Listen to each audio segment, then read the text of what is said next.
you're sitting with 3 other people you know, you're in the wrong group. I have a feeling we're supposed to sit with people we don't really know that well. Let's sit down. Let's everybody sit down, please, now. Bench, are you ready?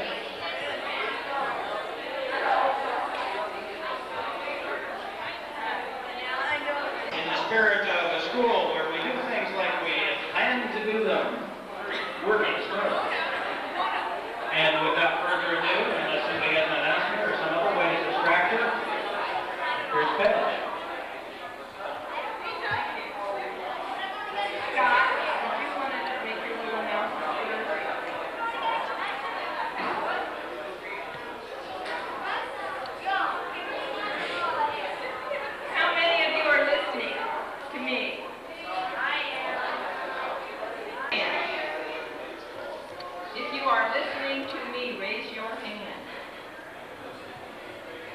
If you aren't sitting down, please sit down. Okay, thanks. Thank you for your attention. Okay? We didn't have a train whistle, so we have to use the bell. Cowbell. Anyway, as we are going, are you all listening now? Okay. As we're riding along on the train, we're going to stop at different times, and the engineer is going to call out something, such as everyone who has been a baha'i 5 years or less. If you fit that category, then you have to get up from your seat and move around and find another empty seat on the train. And each time you get up and move to a new group, you'll have a few minutes to meet the people in that group. Try to get to know their names and maybe one little fact about them. Anything you want to add, just to get to know each other. Now, there's another part that we need to do.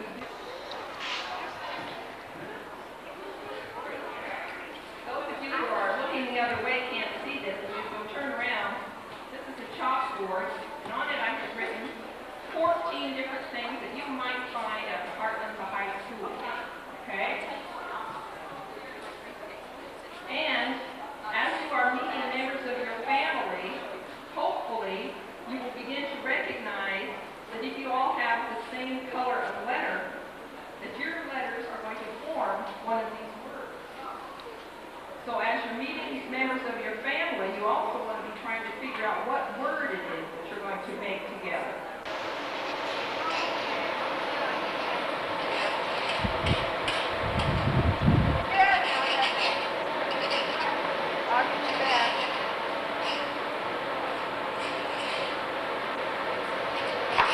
What you doing? We're making supper for tomorrow night. We're making some beef stroganoff. Oh, really? Great. The son come up with that video camera to a young girl out there a while ago.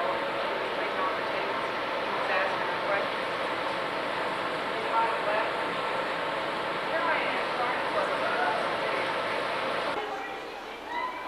Luella, you can put the box on the table there and people come in and can get one. Okay, we're going to do this for 15-minute train ride. Oh, there's one other person who's on this train. Are you all listening?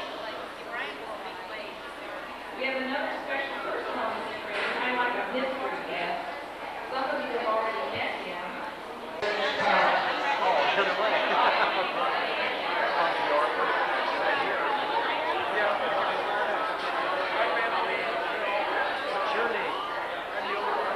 Get in the group of 4, and we're going to change in a few minutes.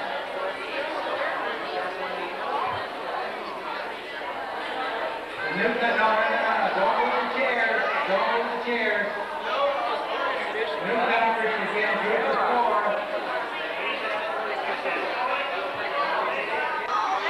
Who has a pet at home? Everyone who has a pet at home should stand up and get in a new group. Go to the new chair.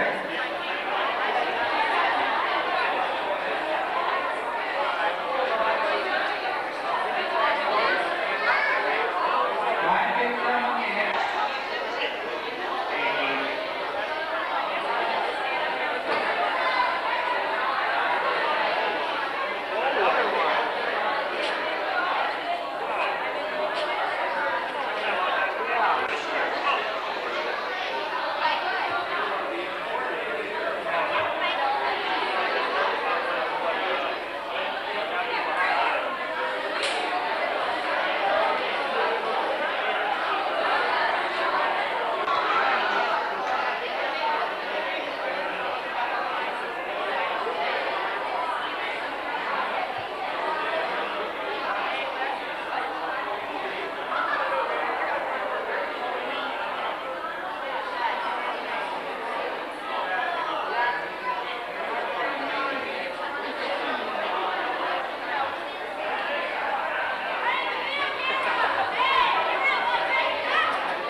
opened the car door and stepped out into the darkness.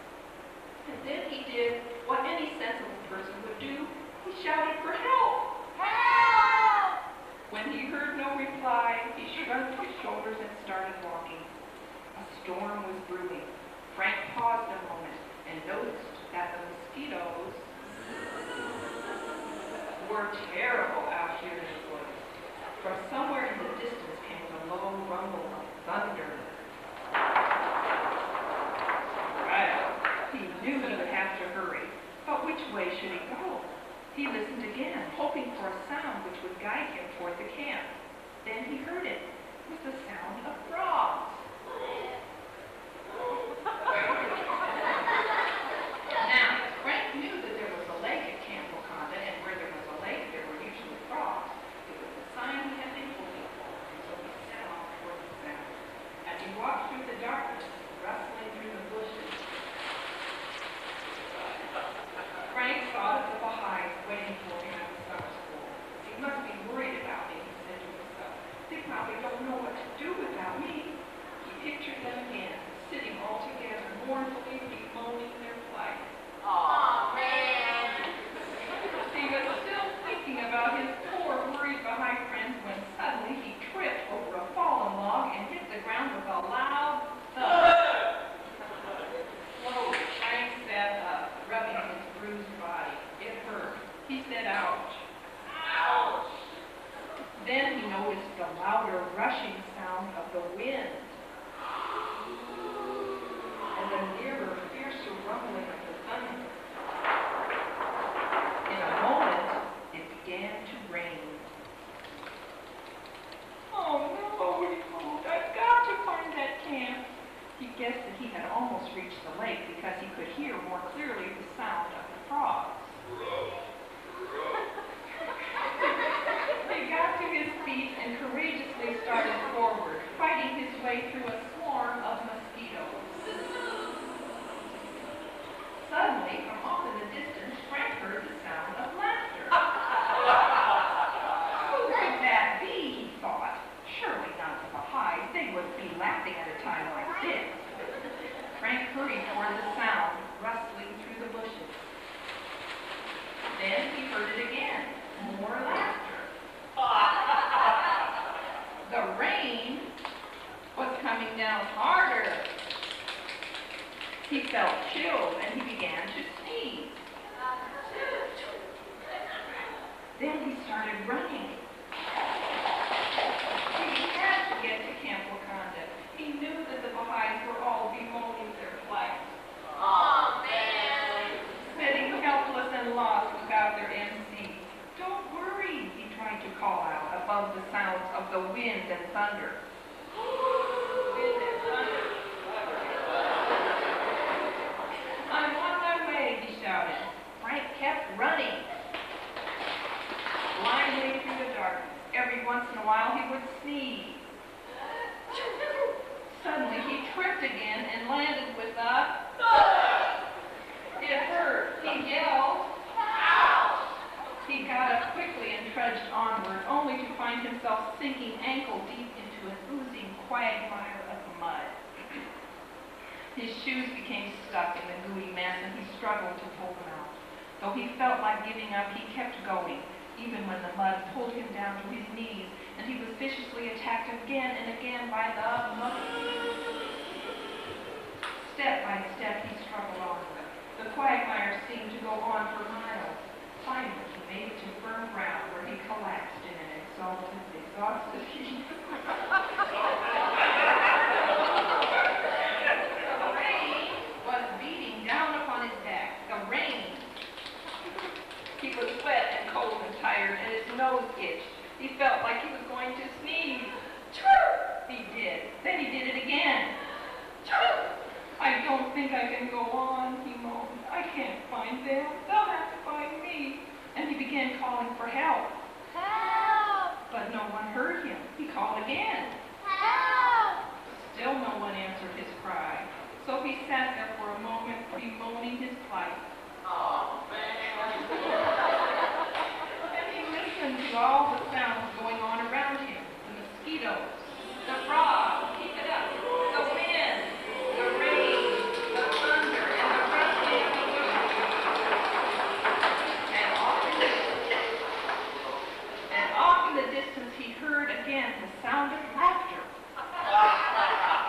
But this time he also heard the sound of singing.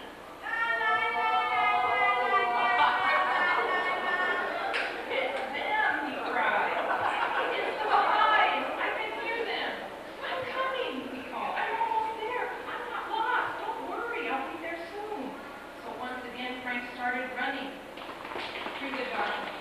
He headed toward the sound of singing. He knew he was getting closer, for the singing a little louder.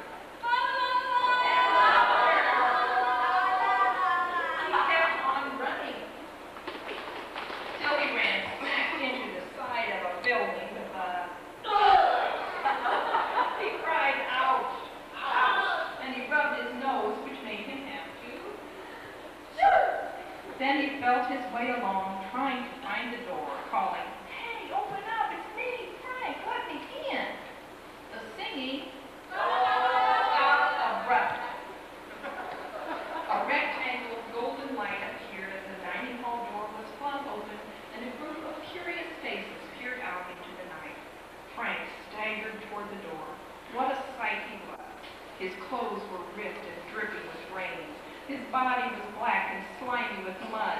His shoes were thick and squishy with ooze, and his hair was all tangled with soggy twigs and leaves. But his eyes were shining with happiness, and he was grinning from ear to ear. "I'm so glad to see you," he shouted with joy. "Who is it?" someone called from inside. "It's only Frank," came the reply. Frank stepped forward, ready to calm everyone and to show them that he was all right. "Oh, Frank," someone said. "Well, tell him to get in here. He has to lead the song." That's what he's got to do now.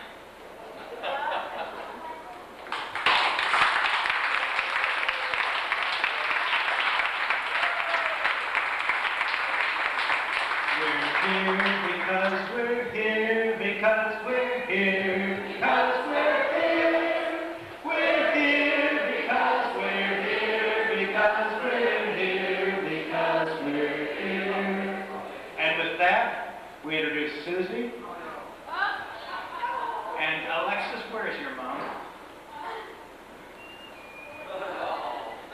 Next time I see Dorita Crop, she gets this.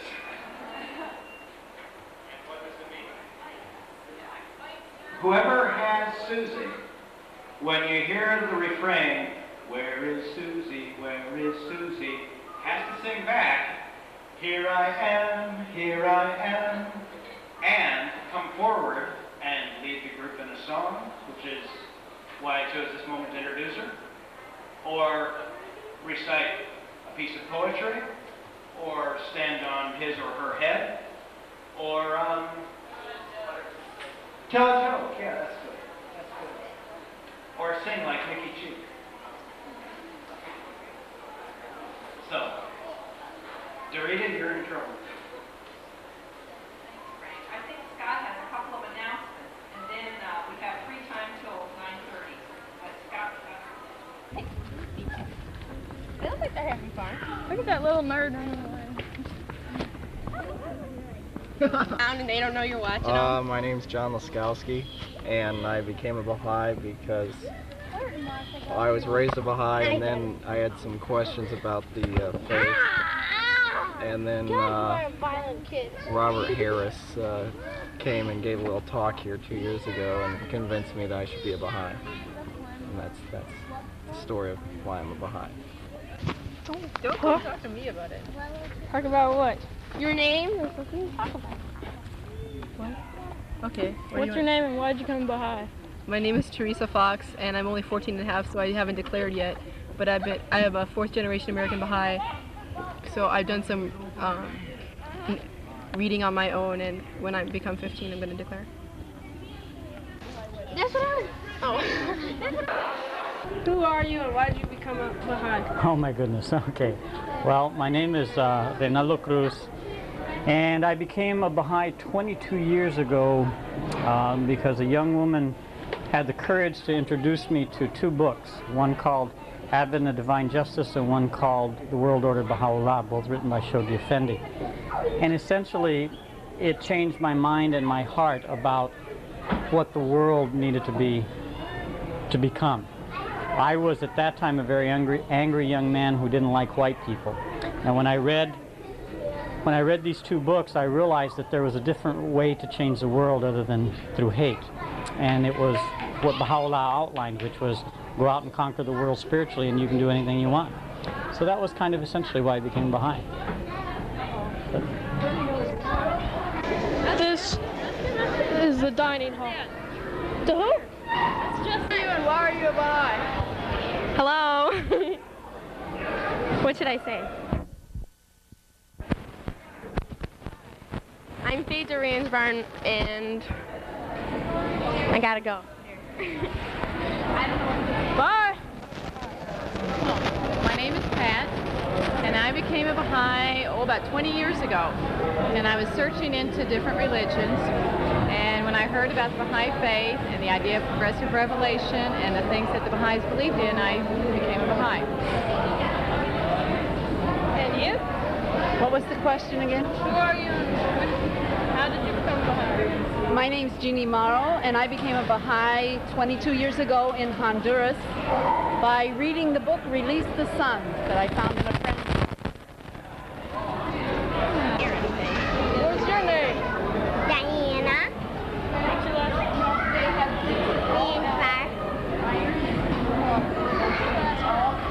Now bye. No, they got Hope she doesn't. It's her. How did you become a Baha'i? Are you talking to me? Yes. I don't know. Spit out your juice there. What? Holding it. Don't turn it on when I'm telling you why I want to hold the camera. My name is Susan DeCaro. I came to Heartland Baha'i Camp with my 3 children, Nicholas 10, Joseph 8, and Gina 5, so they could have this wonderful experience of Baha'i community life. That's why. You people, why are you Baha'is? Why am I Baha'i? Well, because I was a kid, I was raised in a Baha'i family, but I didn't really believe in it when I was like 14. But I had my own ideas of how the world was supposed to work, right? So then, like, I decided I was going to go out and prove that I knew how the world worked, and then every time I tried to prove it, it turned out to be in the religion. So then I kind of looked into the religion to find out what they were about for real after all this time of not knowing what it was about, and I said, hey, these guys are it. So that's why I'm a Baha'i. Sean Mills. And you? Want to know why I'm a Baha'i also? And what's your Well, my name's Keith Hayes, and I'm Baha'i basically because my ideas happen to lie within the ideas of the faith. They're all in the writings. Everything that I would believe is my own, I'll look in the writings and it's already there. So I'm a Baha'i. It just fits. Well, my name is Diane Smith, and I'm a Baha'i because I believe in Baha'u'llah. And you? My name is Tom, and what did you want to know? Why are you? Why did you become Baha'i? Well, because I recognize Baha'u'llah, that he was the messenger from God for today. How did you become a Baha'i? I'm Craig Comer, I'm from Champaign, and I become a Baha'i because I believe in the faith. And you? My name is Frank Baker, and I was raised as a Baha'i, but I became a Baha'i because I believe in the teachings of Baha'u'llah and in the world order, and I have faith in mankind and the future and what the future holds. Why did you become a Baha'i? My name is Karen Lavaza, and that doesn't really tell who I am, but that's my name. And I became a Baha'i because I had no choice. I was forced to become a Baha'i. Baha'u'llah took me by the neck and gave me no choice. And that's why I'm here today. Thank you. All right, I'm Justin McLaughlin, and I got up this morning. I said, okay, today I'm going to go to Heartland High School. Great, so we had everything packed the night before. The girls were loading up the car while I helped my dad load up the other part of the car, like everything else but clothes. My sisters are in charge of getting suitcases. Well, they get everybody's suitcases except for mine and my dad's and Jamal's, which is all in one suitcase. And so we drive all the way out here, which is about a 3.5 hour drive, and we're stuck out here with no clothes. So like, we were really bumming, so we had dinner on our break, we had to drive into town. There you go. Didn't know where we were going, and we had to ask directions from every single person we found. And we bought like a lot of money worth of new clothes for all 3 of us. So, what? Why'd you become? So I've been bumming, you know. Oh, why? I was raised to buy. Thank you for sharing my problems.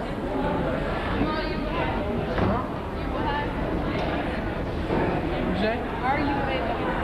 Yes, I am a Baha'i. I have been a Baha'i ever since October. It will be a year, October, I think it's 24. Why did you become a Baha'i? Because some of the things that I read in some of the Baha'i writings relate to some of the things that I think about. The religion that I was in, some of the stuff didn't make sense, and I looked it up, and it's just not right, so. What's your name? Huh? My name is Jamar Hughes. How did you become a Baha'i? This is Hughes Aircraft President, Jamar Hughes. We really should interview Mr. Hughes because his empire is worth about $4 or $5 billion. So go visit with him and he will inform you of what it is that you need to do. Thank you. Why did I become a Baha'i? And who are you? I'm Angeline McLaughlin, and officially I'm not a Baha'i, but I grew up as a Baha'i, and right now I'm cleaning up the table. And what's your name? What's my name? Sue Smith. No relation to him. Why did you become a Baha'i? Because it encompassed all the things that I believed in originally, but never knew there was an organized way of observing. I was a Baha'i, I just didn't know there was a name for it. Who are you and why are you Baha'i? Why am I Baha'i? My name is Kate Draves, and I'm Baha'i because I choose to be. Or why? Because I think... And why? And why? Yeah. Because I think it's the best hope for the world, and that Baha'u'llah is a messenger for this day. And that's all. You? You already did me. Oh, did I? Uh-huh.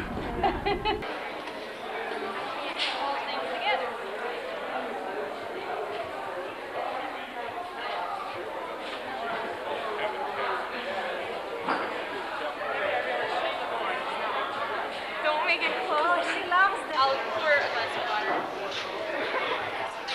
Yeah, that was me. Yeah, that was me.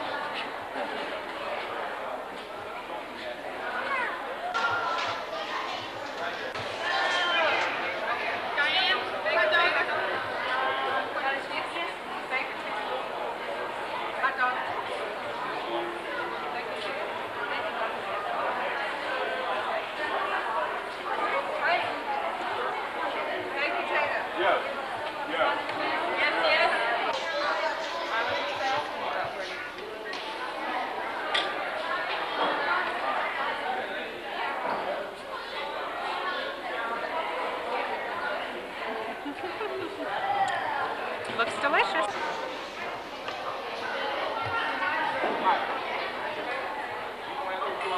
Hey Joel, how you doing? Okay.